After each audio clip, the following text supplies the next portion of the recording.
Thank you, Mr. Chairman. And Mr. Lombardo, thank you very much for raising the issue of driver safety. Since you've talked about that, I'll go to another question then that I wanted to ask about.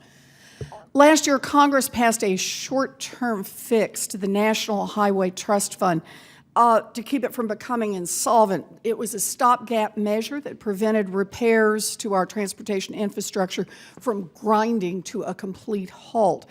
And while we all agree that we need a long-term solution, the constant challenge has been how we're going to pay for it. I support looking for new solutions, but I'm very concerned about the assumption in some places that privatizing transit operations will save money.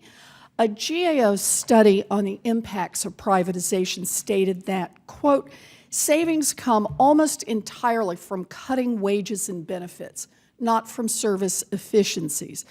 In addition, the study reported that privatization can lead to reduced service quality. According to this study, safety is a particular concern. For example, with replacement drivers 70% more likely to have collisions, which of course is very costly.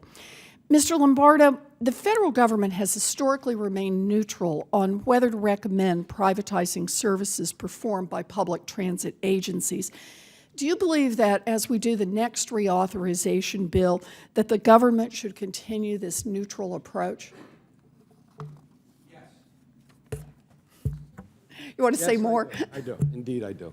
Yes. The main goal of urban transportation policy should be to improve speed of movement, to make sure that it's safe and that it's more and more convenient. When you have an unstable workforce, when you're not paying good wages, benefits, so that the employee is invested in the job, invested in a career, you run the risk of having less experience and less safe operators. I don't know what the current statistics may be, but 60% of some years back when I was in a local level, 60% of all accidents were with drivers who were on the job for less than 18 months. And our experience in privatized services, within the TWU at least, is that wages are cut, benefits are cut, pensions are defined benefits, which we are accustomed to in most places, are non-existent with the private folks, and you have major turnovers in the employees and especially the operators. So it's very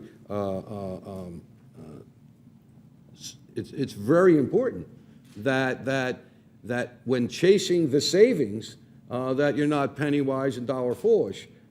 Because low wages, low benefits, and zero or no pensions, does not lead any employee to believe that they have a career and a lifetime job ahead of them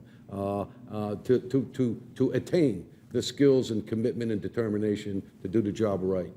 So yes, I believe we absolutely should continue with a neutral approach. Well, I appreciate that. I think it's clear that we need to address our long-term transportation funding issues, but in a manner that provides the same quality of service and that protects public safety. And I just haven't seen any convincing data that demonstrate that this can be accomplished through privatization. In Massachusetts, we test the efforts to outsource work with the Pacheco laws, which ensures that any outsourcing must cost less than the in-house cost of that service, and that the outsourcing must maintain at least an equal quality of service. But other parts of the country don't have that important safeguard. Maintaining high standards, particularly high safety standards, requires experienced and qualified workers, and we should be strengthening and investing in our transit workers instead of targeting them for cuts that would cost us more in the long run. Thank you, Mr. Chairman.